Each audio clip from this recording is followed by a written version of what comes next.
And while the U.S. announced the deaths of 3 U.S. service members this morning, early yesterday, President Trump spoke to the possibility of American troops losing their lives in this operation. Listen. My administration has taken every possible step to minimize the risk to U.S. personnel in the region. Even so, and I do not make this statement lightly, the Iranian regime seeks to kill. The lives of courageous American heroes may be lost, and we may have casualties. That often happens in war. But we're doing this not for now. We're doing this for the future, and it is a noble mission. CBS News White House correspondent Willie James Inman is following the president. He's in West Palm Beach, Florida, for us this morning. Willie James, good afternoon to you. What have we heard from the president today?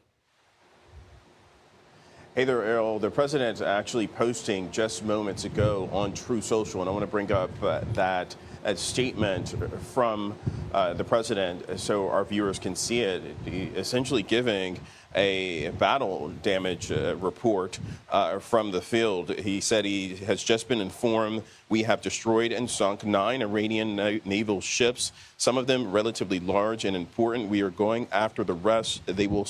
They will soon be floating at the bottom of the sea. Also, in a different attack, we largely destroyed their naval headquarters. Other than that, their Navy is doing very well. Now, the president has been working the phones with other world leaders, talking to regional leaders, but also speaking to members of the media, including our own Robert Costa, as Olivia mentioned. The president saying in that interview last night with Bob Costa, saying that it was a great day for this country, a great day for the world, in reference to what took place yesterday when the U.S. and Israel launched the strikes against Iran, which led to the death of the Ayatollah, also led to the death of several members of Iran's regime.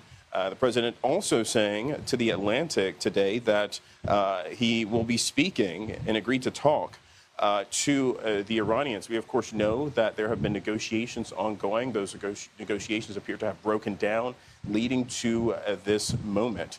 In large part, the U.S., the president, wanted Iran to curb its nuclear program, including enrichment and the ballistic missile program, part of that, those conversations as well. But that statement today coming from the president saying that perhaps the U.S. And Israelis were involved in this, but saying that we have destroyed and sunk 9 Iranian naval ships. The latest statement coming there from the President of the United States on his social media platform.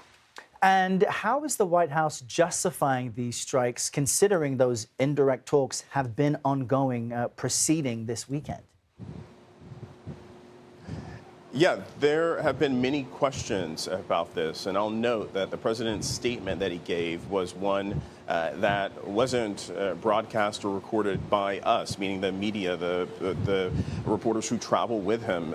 So we weren't able to engage and ask him questions, although he is taking some of these phone calls, speaking to reporters over the phone at least. But senior administration officials did brief members of the media without taking questions. They talked about the breakdown in those negotiations. In large part, the president wanted to curb that program, as I mentioned. But the ballistic missile program, which we, of course, know is a threat to not only the region, but to close ally Israel. Senior administration officials say that the Iranians did not want to engage on conversations surrounding that ballistic missile program. All of what happened and took place in those negotiations, led by Steve Witkoff, the special envoy, and the president's son-in-law, Jared Kushner, that information was given to the president. And a senior administration official saying that POTUS, frankly, had no choice but to act. All right, Willie James Inman with the latest for us out of West Palm Beach, Florida. Thank you.